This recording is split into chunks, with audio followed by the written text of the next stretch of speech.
The champagne cork explodes with a sound like a gunshot.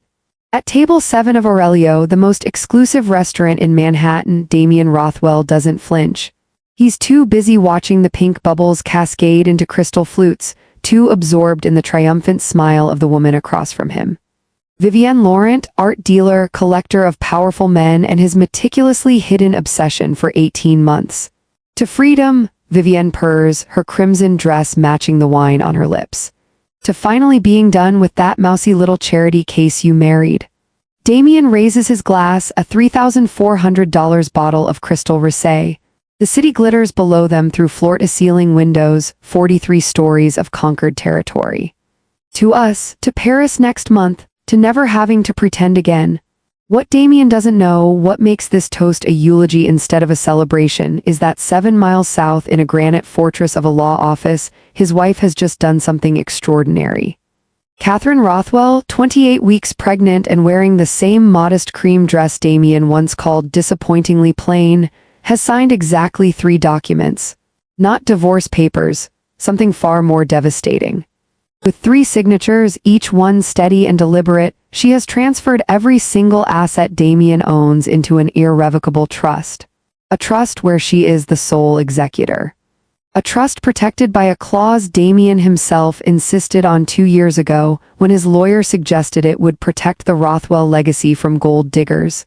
The irony is a knife made of paper and ink, but we're getting ahead of ourselves. Let's go back to where it started. Back to the moment Catherine's world cracked open and she discovered that the man she married was a beautifully constructed lie. Catherine met Damien at a hospital fundraiser, the kind of event where checkbooks open wider than hearts. She was a pediatric nurse practitioner who'd been guilted into attending by her supervisor. He was the keynote speaker, a hedge fund manager who'd made $800 million shorting the housing market, then spent $2 million on a PR campaign to rebrand himself as a philanthropist. Most people at these things are just networking, he told her that night, his hand warm on her elbow. But you actually care about the kids, I can see it. It was a line, she knows that now, but then it felt like being seen for the first time in her 31 years. He was calculated courtship. Flowers delivered to the hospital with handwritten notes. Dinners at restaurants she'd only read about in magazines. Weekend trips to his cabin in the Berkshires, a 6-bedroom architectural masterpiece with heated floors and a wine cellar worth more than her annual salary. You're different from the women in my world, he'd say, tucking a strand of her honey brown hair behind her ear. You're real, you're good. Translation, she now understands, you're controllable, you're grateful, you're too inexperienced to see through me. They married 6 months after meeting. Small ceremony, his choice. I want it to be about us, not a spectacle, he'd said. Her parents flew in from Oregon, visibly uncomfortable in the plaza's private dining room. His parents sent regrets and a $50,000 check. The prenup arrived 3 days before the wedding. Damien's lawyer, a shark in a $4,000 suit, slid it across a mahogany table in Damien's Tribeca penthouse. Standard protection, Damien explained, not quite meeting her eyes. My father insists you understand. She was 28 pages into a document designed to leave her with almost nothing, in the event of divorce. $25,000 per year of marriage, no claim to properties, businesses, or investments, no spousal support beyond 5 years, but there was one clause that seemed almost sweet at the time. Article 9. The legacy protection provision. It stated that if the marriage produced a child, and if Damien engaged in behavior that morally compromised the family unit or endangered the child's inheritance. During pregnancy, Catherine would assume temporary control of all marital assets until the child reached 25. It's to protect our future kids, Damien had said, squeezing her hand, so they're never caught in the middle if something goes wrong. My lawyer says it's standard for dynasty families. She signed it because she loved him, because she believed him. Because she was 24 and naive and couldn't imagine that the man who looked at her like she hung the moon would ever hurt her. That was her first mistake. Her second was not reading the fine print about what morally compromised actually meant. Damien's penthouse occupied the entire 42nd floor of a glass tower in Tribeca. 12,000 square feet of minimalist perfection, all sharp angles and expensive emptiness. Catherine moved in 3 days after the wedding, her entire life fitting into 4 suitcases. "You won't need much," Damien had said. "We'll get you a new wardrobe, something more appropriate." Appropriate meant controlled. Within a month, her scrubs and comfortable jeans were replaced with designer dresses in muted tones. Beige, cream, dove gray, colors that didn't draw attention, that let him remain the brightest object in any room. "You look elegant," he'd say, which meant, "You look like you belong to me." She quit her job at his suggestion. "You don't need to work anymore, focus on our home, on us." What he meant was, "I need you available, decorative, and dependent." The penthouse had everything except warmth. A chef's kitchen Catherine wasn't allowed to use because they had a private chef. A library filled with first editions Damien had never read. A gym with equipment that cost more than her nursing school tuition. Her favorite space was the smallest, a glass-enclosed terrace with a single comfortable chair and a view of the Hudson River. She'd sit there for hours, a book in her lap, watching boats cut through gray water and wondering when contentment had turned into emptiness. Damien's routine was predictable. Up at 5:30 a.m., gym, shower, out the door by 7. Usually without more than a distracted kiss on her forehead.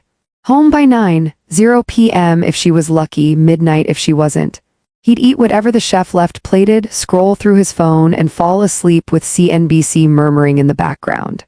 Sex happened on Tuesdays and Saturdays, efficient as a business transaction. He never asked what she wanted. She stopped offering suggestions after the 3rd time he responded with, "I know what I'm doing," in a tone that closed the conversation. "You have everything," her mother said during a stilted phone call. "A beautiful home, financial security, you should be grateful." Catherine stared at the Rothko on the wall, $2. $3 million worth of red and black squares, and felt nothing.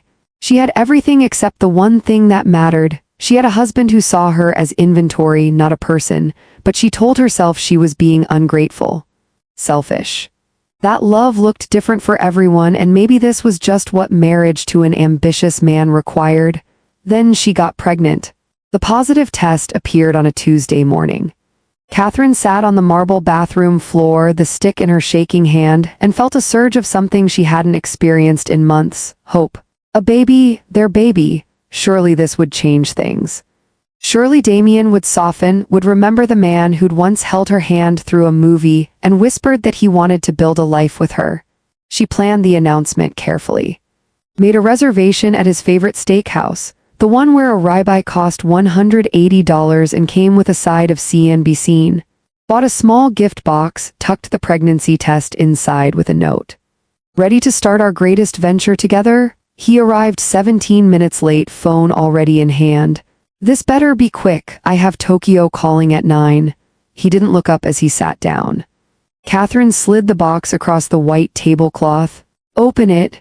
He did, barely glancing at the contents, picked up the test, looked at it, put it down. Then he did something that would haunt Catherine for the rest of her life. He smiled. But it wasn't joy, it wasn't love, it was the smile of a man who just closed a favorable deal. "Well," Damien said, picking up his water glass, "that's strategic timing. The Goldman deal closes next month. This'll look good in the press release, humanizes me." Catherine felt something inside her chest turn to ice. "Strategic timing?" she whispered. "Of course, I was going to suggest we start trying soon anyway, good for the brand. Shows stability." He pulled out his phone. "I'll have my publicist draft something, maybe a photo shoot for Town and Country. You'll need to hire a stylist. Maternity wear can look so frumpy if you're not careful." He was already typing. Planning, monetizing the life growing inside her. Catherine opened her mouth, closed it, tried again. "Damien, we're having a baby, don't you feel anything?" He finally looked at her, really looked, and his expression was one of mild confusion. "I feel good about it, it's the logical next step." "Why, what's wrong?" Everything was wrong. She was carrying his child, and he'd responded like she'd told him his quarterly earnings were up. "Nothing," she heard herself say. "Nothing's wrong." That night, alone in their bedroom while he took calls in his office, Catherine lay in the dark with one hand on her still flat stomach and made a decision. She couldn't bring a child into this emotional void. Couldn't let her baby grow up thinking this was what love looked like. Cold, transactional, empty. She had to leave, but how? The prenup gave her almost nothing. She'd been out of work for 2 years. She had no savings of her own. Everything went into joint accounts Damien controlled. She fell asleep that night with tears on her pillow and no answers. The answers came 3 weeks later, courtesy of a $47,000 credit card charge she didn't recognize. Catherine had always managed their household accounts. It was one of the few responsibilities Damien allowed her, probably because he found it tedious. She paid the staff, ordered groceries, scheduled maintenance. Boring, domestic beneath him, which meant she had access to all their credit card statements. The charge appeared on their American Express black card, $47,000 to Laurent Gallery, Soho. Catherine frowned. They had art consultants for major purchases, and Damien hated Soho galleries, called them pretentious tourist traps selling overpriced garbage. She opened her laptop and searched the gallery. Sleek website, aggressively modern art, and a proprietor photo that made her breath catch. Vivienne Laurent, 34, with cheekbones sharp enough to cut glass and a smile that promised expensive trouble. It's nothing, Catherine told herself, a business gift, a client favor, but her fingers kept moving. She pulled up the previous month's statement. Another charge, $23,500, same gallery and the month before. $31,000, $3 months, $101,500 to a single gallery Damien had never mentioned. Catherine's heart began to pound. She went back further, 6 months, 9, a year. The charges appeared like clockwork, sometimes twice a month, different amounts but always 5 figures, always Laurent Gallery. She checked their other accounts, found more. A private AMX she didn't know existed, registered to a holding company. That one showed dinner charges at Aurelio, always for 2. Hotel rooms at the Greenwich, the Ludlow, the Crosby. A $64,000 charge to Cartier, another to Van Cleef and Arpels for $82,000. The room tilted sideways. She made herself breathe, made herself think. This was circumstantial. She needed proof. She hired a private investigator the next day, using her own ancient checking account from before marriage that still had $3,200 in it. The investigator, a former NYPD detective named Torres, took the case without judgment. "I'll need a week," Torres said. "Maybe 2 if he's careful." It took 3 days. The manila envelope arrived by courier. Catherine opened it in her glass terrace sanctuary, the place she'd always felt safest. Inside, 30 photographs, Damien and Vivienne at a gallery opening, his hand on her lower back. Damien and Vivienne leaving the Greenwich Hotel at 2 a.m. Damien and Vivienne at a corner table at Aurelio, their heads close together, his hand covering hers. Damien and Vivienne in the window of her loft apartment, his mouth on her neck, her head thrown back in obvious pleasure. The final photo was time-stamped from yesterday. Damien, who told Catherine he was in Boston for meetings, caught on camera entering Vivienne's building at 11 p.m. Catherine didn't cry. The tears wouldn't come. Instead, she felt a strange calm settle over her, cold and clarifying as winter rain. She'd asked for proof. Here it was, undeniable, documented, time-stamped. Her husband had been conducting an affair for at least 18 months. He'd spent their money, her trust, her hope, their future child's inheritance on another woman. While Catherine grew their baby, while she suffocated in loneliness, while she convinced herself she was being ungrateful, he'd been building an entire second life. She sat there until the sun set, until the city lights blinked on like a million indifferent eyes. Then she picked up her phone and made a call. "I need the best divorce attorney in New York," she told her father's lawyer, a man she'd met exactly once at her wedding. "Not the most expensive, the best, someone who destroys people." There was a pause, then, "I know exactly who you need. Her name is Petra Volkov, but I have to warn you, she doesn't take cases unless she believes she can win. And she doesn't come cheap." "Set up the meeting," Catherine said. "Money isn't an issue." It was the first lie she'd told in her marriage, but unlike Damien's lies, this one was in service of the truth. Petra Volkov's office was in a building so old it had gone past shabby and circled back to distinguished. No gleaming glass here. Just dark wood, leather furniture that had molded to 1,000 devastated clients, and walls lined with case files that represented the systematic destruction of overconfident men. Petra herself was 56, gray-haired, unsmiling, and possessed eyes that calculated your net worth in the time it took you to say hello.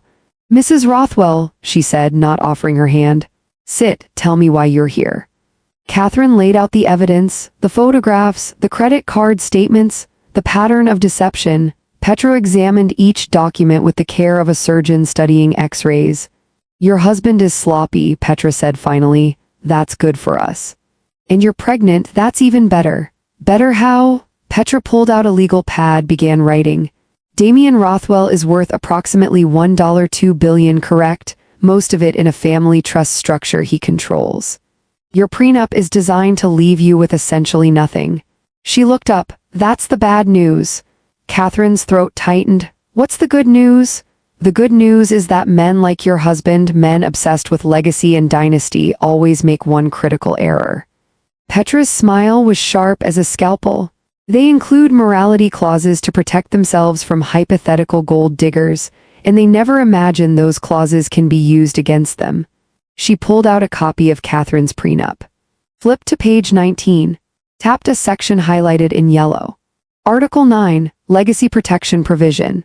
It states that if infidelity during pregnancy can be proven, and if said infidelity involves the misuse of marital funds in a way that endangers the child's future inheritance, the spouse has the right to assume temporary control of all assets held in family trusts. Not temporary as in a few months. Temporary as in until the child reaches 25 years old. Catherine stared at the words. She'd read them before when signing, but she'd never understood what they actually meant. "Are you saying?" "I'm saying your husband wrote his own death warrant. He insisted on this clause because he was terrified of marrying someone who'd cheat on him and drain his fortune. Instead, he married someone kind and trusting, then he became the cheater who drained the fortune himself."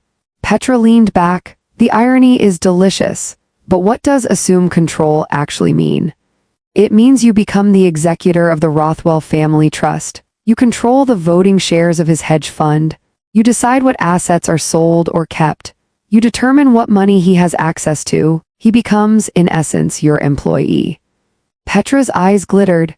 "He can't sell the company, liquidate assets, or make any major financial decision without your approval. For the next 17 years, until your child turns 25, Damien Rothwell will need his wife's permission to access his own fortune." The air left Catherine's lungs. "That's impossible. No one would write a clause that punishing.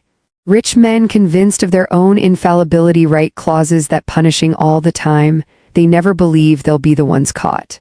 Petra tapped the document.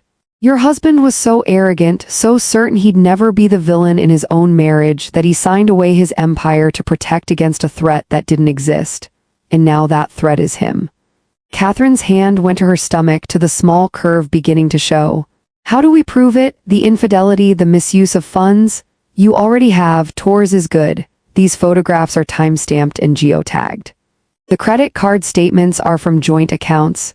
We can subpoena the rest, and here's the beautiful part: we don't need a criminal standard of proof. This is civil. We just need to show a pattern of behavior that a reasonable person would consider infidelity, combined with financial evidence of marital funds being spent on the affair. You have both in spades. How long will this take?" "That's where timing matters. If we file for divorce, he'll immediately move to protect assets. It'll be a war of attrition, expensive and ugly. He'll hide money in offshore accounts. We'll spend 2 years in litigation. You'll get something eventually, but not nearly what you deserve." Petra leaned forward. "Or we can activate the clause immediately. We'll file the trigger documents with the court, execute the transfer of trust control before he knows what's happening, and by the time he realizes he's lost everything, it'll be too late to stop it." "That sounds very aggressive." "Mrs. Rothwell, you came to me because I destroy people. If you want aggressive, I'm aggressive. If you want cautious, I'm cautious. But if you want to win, if you want to make sure your child's future is secure and your husband never has the power to hurt you again, then we do this my way." Petra's voice dropped.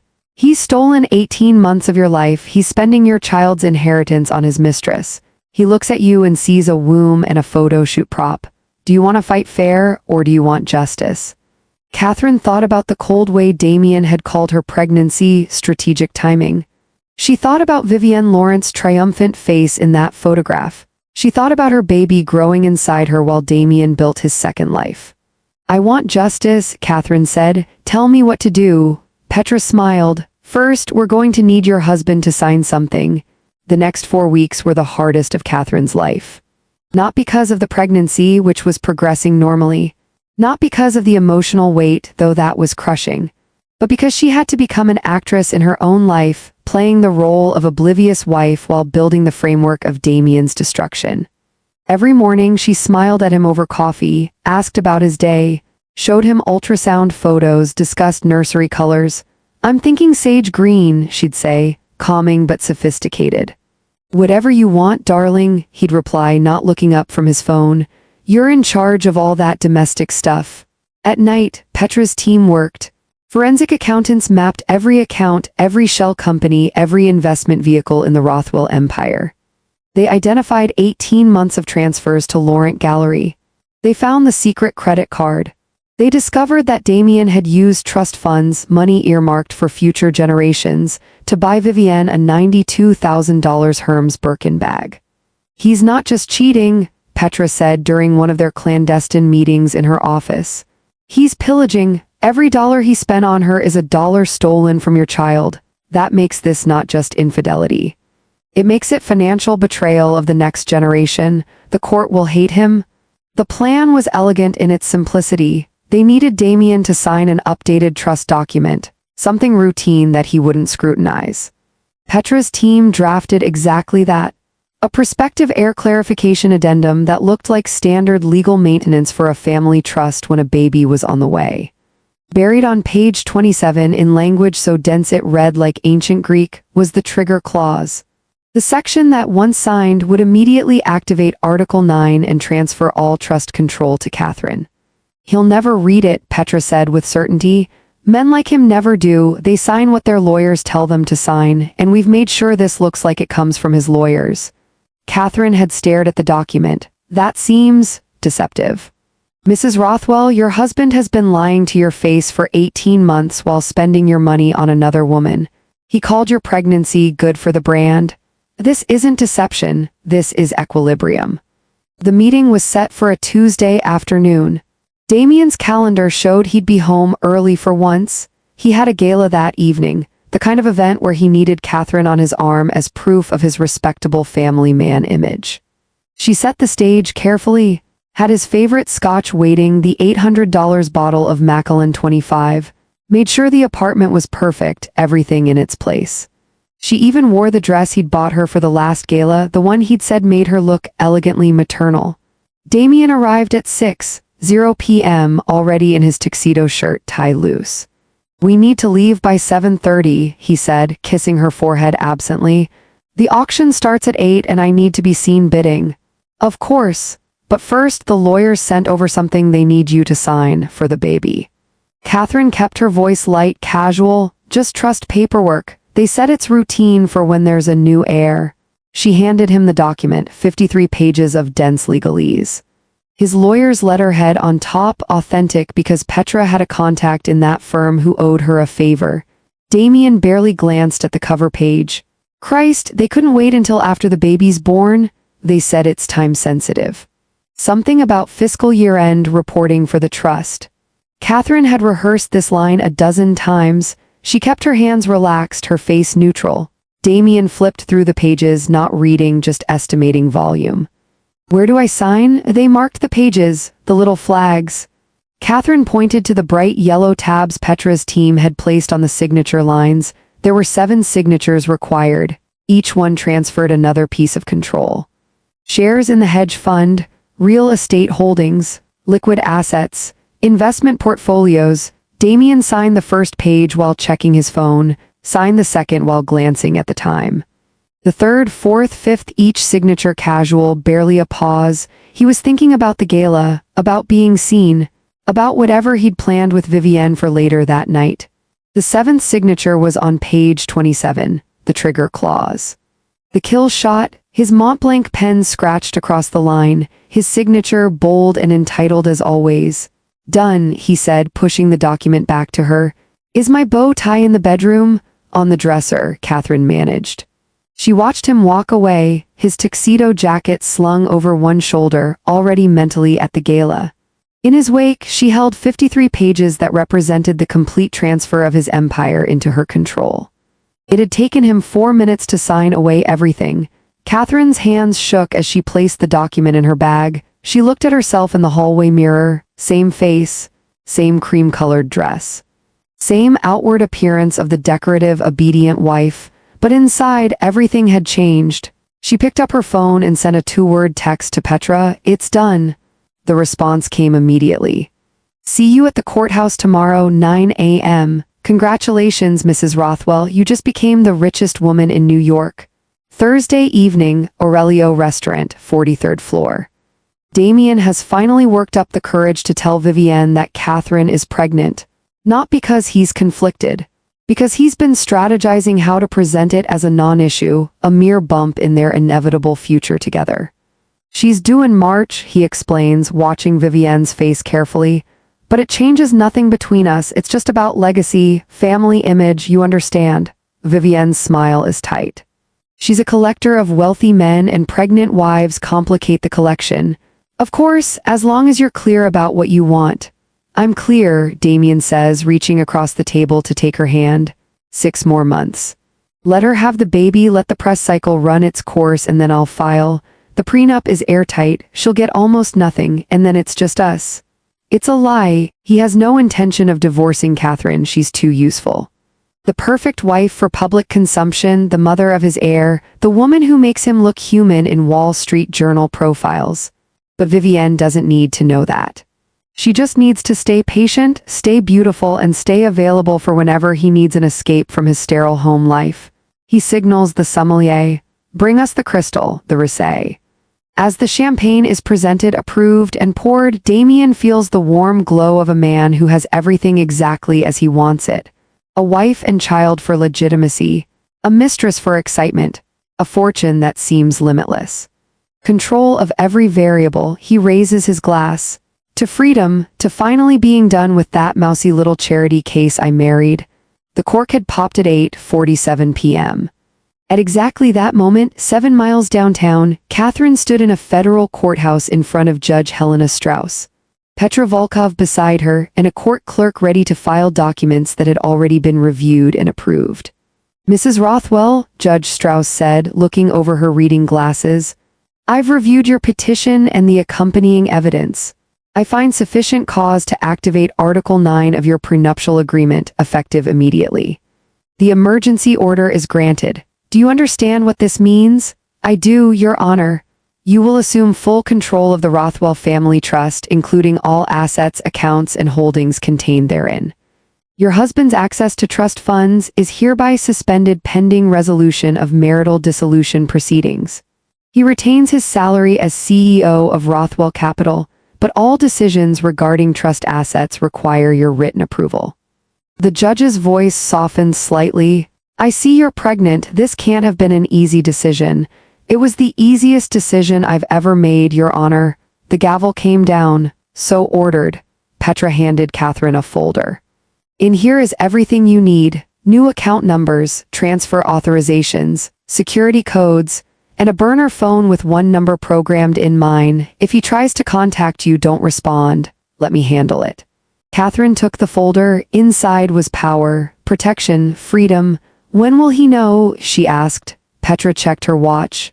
"His primary accounts will be frozen in about 15 minutes. His building access will be revoked at midnight. I've arranged for his belongings to be packed and placed in storage. You're having the locks changed as we speak." She smiled. "By the time he finishes whatever celebration he's having, he'll be locked out of his own life." Catherine felt nothing. No guilt, no satisfaction, just a calm certainty that she'd done what needed to be done. "There's one more thing," Petra said, handing her an envelope. "A letter. I think you should deliver it personally. Or rather, have it delivered where it'll hurt most." Catherine opened the envelope. Inside was a single sheet of paper in her own handwriting. Petra had asked her to write it yesterday. The words were simple, devastating, and true. She read them once more, then nodded. "Send it to Aurelio, make sure it arrives while he's still there." At 9:03 p.m., Damien's phone buzzes with a fraud alert. His American Express black card has been declined for the $1,200 dinner bill. He frowns, tries again. Declined. A third time, declined. Technical issue, he tells Vivienne, trying to keep irritation from his voice. He pulls out his backup platinum card. Declined. The waiter hovers, professional but increasingly uncomfortable. Sir, perhaps you could call your bank. Damien excuses himself, walks to the restaurant's entrance, and dials his private banker. The call goes to an automated system. For security purposes, this account has been suspended. Please contact. His hedge fund corporate card, declined. His personal checking, declined. The emergency card he keeps in his wallet for situations exactly like this, declined. Vivienne appears beside him. Damien, what's happening? I don't know, some kind of system error, I'll fix it, but his voice lacks certainty. He ends up paying with the only card that works, a nearly maxed Visa from college he'd kept out of sentiment. The $1,400 charge leaves him with $200 credit remaining. You should go, he tells Vivienne, who's looking at him with new calculation in her eyes, the calculation of a woman reassessing a bad investment. I need to sort this out. He kisses his cheek, but it's perfunctory. Call me when it's fixed. He watches her leave, realizes she took a cab instead of waiting for him, the first crack in his perfect evening. Outside, he tries to summon his car service. The app shows his account has been closed. He flags down a taxi, gives his Tribeca address. The lobby doorman Ramon, who's greeted him by name for 3 years, steps forward with obvious discomfort. Mr. Rothwell. I'm very sorry, sir, but I have instructions that you're no longer listed as a resident of this building. But I own the entire 42nd floor. Sir, I'm just relaying what I was told. Your name has been removed from the registry. I'm afraid I can't allow you access. The world tilts. This is my home, I live here, my wife is upstairs. Mrs. Rothwell is upstairs, yes, but my instructions are clear. I'm very sorry, sir. Damien's phone rings, unknown number, he answers. Mr. Rothwell, this is Petra Volkov. I represent your wife in marital dissolution proceedings. Please don't attempt to contact Catherine directly. A courier is arriving with information and documents you'll need. Who the hell are you? What is happening? What's happening, Mr. Rothwell, is that your wife has activated Article 9 of your prenuptial agreement. She now controls the Rothwell family trust and all assets contained therein. Your access to trust accounts has been suspended. Your residence has been legally reassigned. Your name has been removed from all property deeds. I suggest you find a hotel for the evening.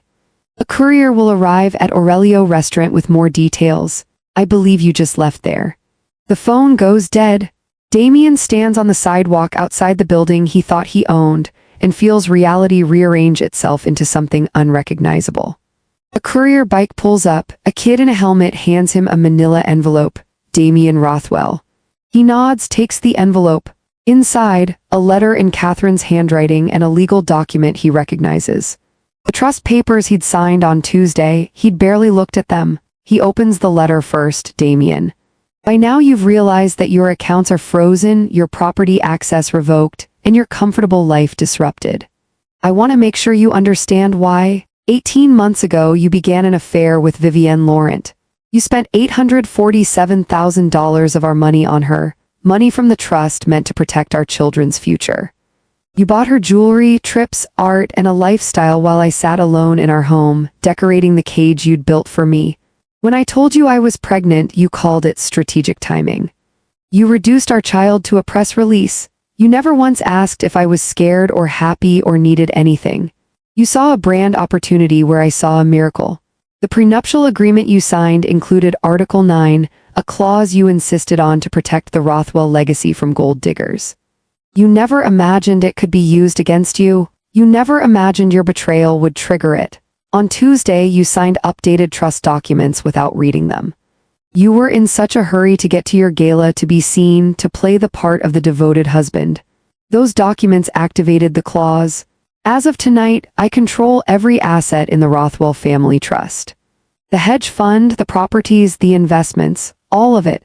You can keep your CEO salary $450,000 a year. That should be enough for a decent apartment. But you'll need my written approval for any major financial decision. Want to sell a property? Ask me. Want to invest trust funds? Ask me. Want to buy your mistress another Birkin bag? You'll have to use your own money, not our child's inheritance. You called me mousy, forgettable, a charity case. You looked at me and saw nothing worth respecting. That was your fatal mistake. I'm not filing for divorce, not yet. I'm going to let you sit with this for a while, let you feel what it's like to have no control, to be dependent on someone else's approval, to be decorative and powerless. Our child deserves better than a father who treats people as inventory. Maybe in the next 17 years while I control what you built, you'll learn that. But I'm not optimistic. Don't contact me. Don't come to the apartment. Any communication goes through my attorney. You toasted to freedom tonight. I hope you enjoy yours, Catherine. Damien reads it twice, 3 times, each word a nail in the coffin of the life he thought was his. He pulls out the trust document he'd signed, forces himself to read page 27 this time. Sees the trigger clause, the transfer language, the signature he'd scrawled without thinking. He signed away everything, 4 minutes of impatient signing, everything gone. His phone rings again, his father, he answers. What the hell did you do? Victor Rothwell's voice is pure ice. I just got a call from the trust administrator. Catherine Rothwell is now listed as primary executor. What did you do? Dad, I can explain. You signed away control of $1 billion trust because you couldn't keep your pants on. Do you have any idea how this makes us look? The press will crucify us. The board will have questions. Our investors? His father's voice cracks with rage. You stupid, arrogant child, you've destroyed 3 generations of work. I didn't know. You never think, you just take and assume someone else will clean up your mess. Not this time, fix it, I don't care how, fix it or you're done. No more family name, no more protection. You're on your own. The call ends. Damien stands on the sidewalk, the November wind cutting through his tuxedo, and finally understands what Catherine meant when she wrote that he'd never seen her as a person. Because now, for the first time in his life, he's feeling what she felt every day of their marriage. Powerless, invisible, controlled by someone who doesn't care about his feelings or his future. Behind him, in the glass tower that used to be his home, a light turns on in the 42nd floor. His floor, Catherine's floor now, he imagines her there, not crying, not gloating. Just existing in the space that used to suffocate her, finally able to breathe. His phone buzzes one final time. A text from Vivienne, lost my number. Even his mistress has abandoned him now that the money's gone. He would laugh if he could remember how. A taxi pulls up, waiting for a fare. Damien gets in, gives the name of a hotel, a Holiday Inn in Queens, the only place he can afford on his nearly maxed credit card. As the taxi pulls away, he watches the tower disappear behind him. His empire, his legacy, his carefully constructed life. All of it gone because he'd spent 18 months underestimating the woman who'd learned to be just as calculating as him. More, even, because where he was sloppy and arrogant, she was methodical and patient. The mousy charity case had just dismantled a billionaire with nothing but his own signed documents and the law he'd created to protect himself. The taxi driver glances in the rearview mirror. Rough night. Damien looks at his reflection in the window, tuxedo disheveled, face gray, eyes hollow. You have no idea, he whispers. Catherine gave birth to a daughter in March. Elena Ruth Rothwell, 8 pounds, 6 ounces. Perfect. She did it alone in the delivery room, Petra by her side instead of a husband. The birth certificate listed Damien as father. That was unavoidable biology.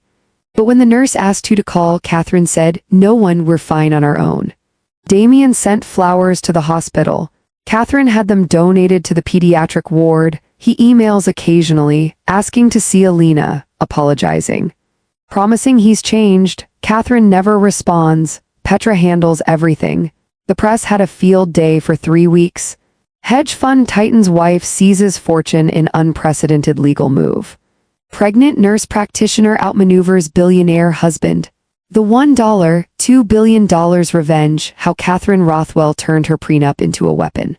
Some called her mercenary, a gold digger who'd played the long game. Others called her a hero, a woman who'd refused to be a victim. Catherine didn't care about either label. She wasn't performing anymore. She moved out of the Tribeca penthouse. Too cold, too empty, too full of ghosts. Bought a brownstone in Brooklyn instead, 4 bedrooms, a garden, neighbors who smiled. She hired her old nursing supervisor as Alina's nanny and went back to work part-time at the hospital. The $1. $2 billion sits in trust, carefully managed by advisors Petra vetted. Catherine takes what she needs, a comfortable life, security for Alina, but not the excess that suffocated her before. The rest grows, waiting for Alina to inherit it at 25. Damien lives in a modest 2-bedroom in Murray Hill. He still runs Rothwell Capital, but every major decision crosses Catherine's desk for approval. She never denies reasonable requests, but she also never makes it easy. He's humbled, shrunken, still arrogant enough to believe he can eventually win her back, but realistic enough to know it won't be this year or next. Vivienne Laurent closed her gallery and moved to Los Angeles. She sends Damien texts occasionally. He never responds. He can't afford her anymore. Victor Rothwell suffered a stroke 2 months after the trust transfer. He survived, but barely. He never spoke to Damien again. As for Catherine, she sits now in her Brooklyn garden on a warm September afternoon, Alina sleeping in a carrier against her chest. She watches leaves dance in the wind and feels, for the first time since she was 24 years old, like herself. Not a wife, not a trophy, not a brand opportunity. Just Catherine, a mother, a nurse. A woman who'd been underestimated and used that underestimation to reclaim her life. She thinks about the night in Aurelio, about Damien raising that glass of champagne, toasting to freedom while his world collapsed around him. About how close she'd come to accepting a life of quiet desperation because she'd been taught that's what good women do. Alina stirs, makes a small sound. Catherine kisses her daughter's head. "You're going to grow up different," she whispers. "You're going to know your worth. You're going to know that being underestimated is an advantage, not an insult. And you're never, ever going to let someone reduce you to a line item on their balance sheet." Inside the house, her phone buzzes. Petra, probably, or the hospital, or one of the dozen things that fill her days with purpose now. Catherine doesn't rush to answer it. There's no hurry anymore, no performance, no one to please but herself and the tiny life depending on her. She'd asked for justice. She'd gotten something better, freedom, and unlike Damien's champagne toast, hers was real. The question remains, was this revenge or self-preservation? Was Catherine justified, or did she go too far? Drop your thoughts in the comments, and if you think you'd do the same in her position, hit that subscribe button, because the next story of calculated justice